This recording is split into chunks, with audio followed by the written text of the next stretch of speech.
New York city, एक नाम जो श्रद्धा से फुसफुसाया जाता है, खुशी से चिल्लाया जाता है और लाखों लोगों के दिलों में बसता है।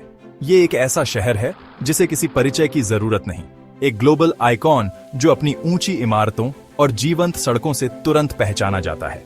पत्थर और स्टील में एक सिम्फनी। हमारी यात्रा 17वीं शताब्दी में शुरू होती है, एक ऐसा समय जब न्यूयॉर्क अभी भी न्यू एम्स्टर्डम के नाम से जाना जाने वाला एक नया बसा हुआ इलाका था। यहां मैनहट्टन द्वीप के दक्षिणी सिरे पर डच बसने वालों ने एक व्यापारिक चौकी की स्थापना की। उनका वास्तुशिल्प प्रभाव शहर के निर्मित वातावरण की नींव रखता है। लकड़ी और ईंट से बने मामूली नुकीले घरों से घिरी संकरी गलियों की कल्पना कीजिए। ये शुरुआती संरचनाएं व्यावहारिक और सरल डच वास्तुशिल्प परंपरा को दर्शाती हैं। तेजी से ढलान वाली छतें, जिनमें अक्सर रोशनी और वेंटिलेशन प्रदान करने के लिए डॉर्मर होते थे, एक आम दृश्य थे। दरवाजों और खिड़कियों को अक्सर विशिष्ट डच दरवाजों से सजाया जाता था। जानवरों को बाहर रखते हुए वेंटिलेशन की अनुमति देने के लिए क्षैतिज रूप से विभाजित किया जाता था। हालांकि इस प्रारंभिक डच औपनिवेशिक वास्तुकला के कुछ उदाहरण आज भी मौजूद हैं, लेकिन उनकी विरासत शहर के स्ट्रीट ग्रिड और ग्रीनविच विलेज जैसे पड़ोस के नामों में संरक्षित है, जो न्यूयॉर्क की डच जड़ों की याद दिलाता है। ये शुरुआती संरचनाएं आज शहर को परिभाषित करने वाले गगनचुंबी इमारतों की तुलना में विनम्र लग सकती हैं, लेकिन वे न्यूयॉर्क के वास्तुशिल्प आख्यान की उत्पत्ति का प्रतिनिधित्व करती हैं। जैसे ही 18वीं शताब्दी का उदय हुआ, न्यू एम्स्टर्डम ब्रिटिश शासन के अधीन न्यूयॉर्क में परिवर्तित हो गया। सत्ता में इस बदलाव के साथ एक नई वास्तुशिल्प लहर आई, जॉर्जियाई शैली। ब्रिटिश अभिजात वर्ग द्वारा पसंद की जाने वाली यह सुरुचिपूर्ण और सम्मित शैली शहर की सड़कों पर शोभा बढ़ाने लगी, जो एक औपनिवेशिक केंद्र के रूप में न्यूयॉर्क के बढ़ते महत्व को दर्शाती है। डच युग के साधारण गैबल्स चले गए, सम्मित पहलुओं और कूल्हे की छतों द्वारा प्रतिस्थापित लाल ईंट पसंद की सामग्री बन गई, जिससे इन भव्य घरों और सार्वजनिक भवनों में एक आलीशान हवा आ गई। शास्त्रीय पेडिमेंट्स और पायलटों से सजे हुए जटिल दरवाजों ने परिष्कार का स्पर्श जोड़ा। न्यूयॉर्क के पहले सिटी हॉल की साइट पर गर्व से खड़ा फेडरल हॉल जॉर्जियाई वास्तुकला की भव्यता का उदाहरण देता है। इसका भव्य अग्रभाग, इसके विशाल स्तंभों और शास्त्रीय पेडिमेंट के साथ प्राचीन रोमन मंदिरों की याद दिलाता है, जो विश्व मंच पर अपनी उपस्थिति स्थापित करने के लिए उत्सुक एक युवा राष्ट्र की आकांक्षाओं को दर्शाता है। खंड 4, स्वर्ग तक पहुंचना, औद्योगिक शक्ति का युग। 19वीं सदी ने अभूतपूर्व विकास और नवाचार के युग की शुरुआत की, जिसने न्यूयॉर्क शहर का चेहरा हमेशा के लिए बदल दिया। औद्योगिक क्रांति पूरी ताकत के साथ आई, अपने साथ नई प्रौद्योगिकियां, सामग्री और वास्तुशिल्प अभिव्यक्तियों की प्यास लेकर आई, जो शहर की बढ़ती शक्ति को दर्शाती है। कच्चा लोहा एक क्रांतिकारी सामग्री के रूप में उभरा। इसकी ताकत और बहुमुखी प्रतिभा ने पहले अकल्पनीय संरचनाओं के लिए अनुमति दी। इमारतें ऊंची होती गईं, स्वर्ग तक पहुंचती रहीं, मानो शहर की असीम महत्वाकांक्षा को दर्शाती हों। मध्ययुगीन यूरोप के विशाल गिरजाघरों से प्रेरित गोथिक पुनरुद्धार शैली ने कल्पना को मोहित कर लिया। इसके नुकीले मेहराब, जटिल ट्रेसी और ऊर्ध्वाधरता की भावना चर्चों, विश्वविद्यालयों और यहां तक कि कुछ व्यावसायिक इमारतों में भी अभिव्यक्ति पाई। साथ ही प्राचीन ग्रीस के लोकतांत्रिक आदर्शों की याद दिलाते हुए ग्रीक पुनरुद्धार शैली ने लोकप्रियता हासिल की। इसके शास्त्रीय रूपांकनों, जिनमें स्तंभ, पेडिमेंट और फ्रिज शामिल हैं, ने बैंकों, सरकारी भवनों और निजी आवासों को सजाया, जो लोकतंत्र की नींव पर बने राष्ट्र की भावना को दर्शाते हैं। खंड 5, दिग्गजों का जन्म। न्यूयॉर्क का प्रतिष्ठित क्षितिज आकार लेता है।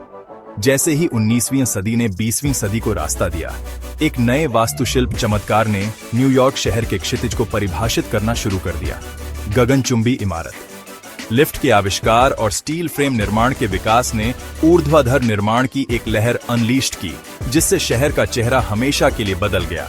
अब लॉर्ड बेयरिंग दीवारों की बाधाओं तक सीमित नहीं, आर्किटेक्ट अब ऐसी इमारतों की कल्पना कर सकते थे जो सैकड़ों फीट हवा में उड़ती हों। गगनचुंबी इमारत मानव सरलता का प्रतीक बन गई, शहरी कैनवास के खिलाफ उकेरी गई प्रगति और महत्वाकांक्षा का प्रतीक। 1931 में पूरा हुआ प्रतिष्ठित एम्पायर स्टेट बिल्डिंग वास्तुशिल्प साहस के इस युग का प्रमाण है। इसकी विशाल ऊंचाई 1250 फीट तक पहुंचती है ने दुनिया को मोहित कर लिया, जो न्यूयॉर्क शहर की अदम्य भावना का तत्काल प्रतीक बन गया।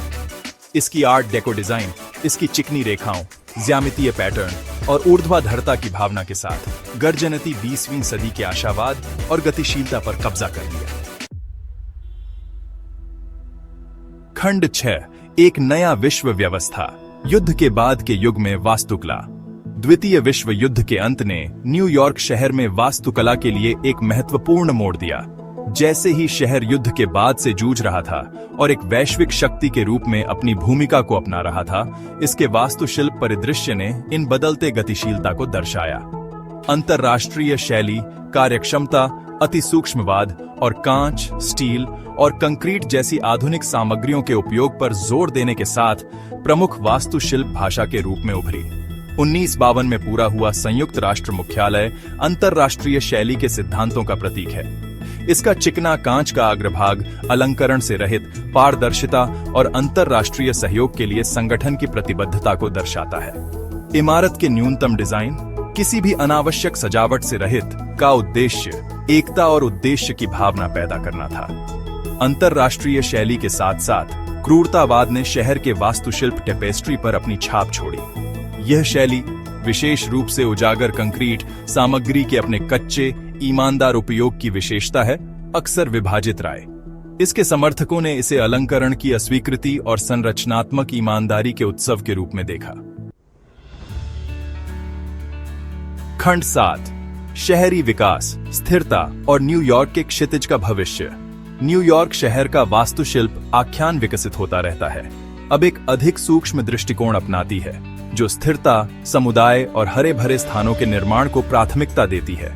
आर्किटेक्ट्स को अब ऐसी इमारतों को डिजाइन करने का काम सौंपा गया है जो न केवल वर्तमान की जरूरतों को पूरा करती हैं, बल्कि आने वाली पीढ़ियों की भलाई पर भी विचार करती हैं। हरी छतें तेजी से आम होती जा रही हैं, छतों को हरे भरे नखलिस्तानों में बदल रही हैं। सौर पैनल, पवन टरबाइन और वर्षा जल संचयन प्रणाली को भवन डिजाइनों में एकीकृत किया गया है, जिससे उनके पर्यावरणीय प्रभाव कम हो गए हैं। हाईलाइन स्थायी शहरी डिजाइन की दिशा में इस बदलाव का उदाहरण देता है। इस अभिनव परियोजना ने एक औद्योगिक अवशेष को एक जीवंत हरे भरे स्थान में बदल दिया, यह प्रदर्शित करते हुए कि कैसे शहर अपने औद्योगिक अतीत को पुनः प्राप्त और पूर्ण उपयोग कर सकते हैं।